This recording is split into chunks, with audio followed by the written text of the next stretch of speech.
At hindi pa nga nakukupas yung trend na 'to, kaya ginawa namin siya ulit. Pero nung Friday pa 'to guys, 'tong kalokohan toys nung Friday pa. So mga unhealthy food tayo.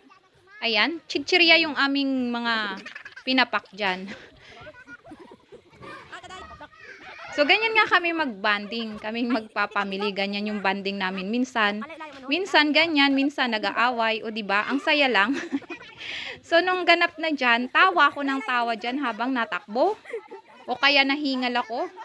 So, ang ending niyan, hindi ko rin natapos yung larong yan. Kasi nga, masakit sa tiyan. Yung tawa ka ng tawa, tapos natakbo ka. Kaya nagpa-rescue ako dyan, mga langga. So, nakipagpalit ako dyan sa nagbibideo. Yung nagbibideo kasi dyan, yung kapatid kong si Eden. So, after nitong round na to yata, oo, napagod yung lola mo kasi ang sakit talaga sa tiyan habang natakbo ka, tawa ka din ng tawa. So, wala rin yung kinain namin. Kalokohan talaga itong pinagagawa namin. Ito yung time na nag-iintay kami kay na Papa kasi si na Papa nasa laot.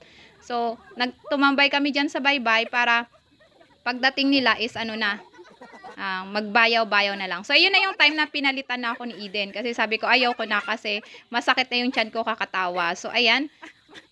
At saka may ano pa dyan ha. Next nyan, may mga bata sa version naman ng mga pamangkin kong maliliit. Ang layo nga pala dyan ng ano, ikutan namin. So, ayun. Hindi kami kompleto dyan kasi sinasya, naiwan sa bahay.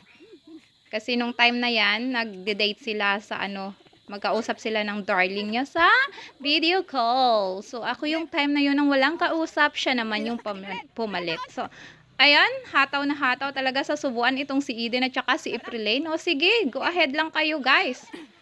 At ayaw talaga magpahuli ng mga bata at pumipiknit talaga sa aming mga chichirya. Kasi, kahit bawal, ay favorite nila yan. Oo, favorite ng lahat yan. So, yun lang guys.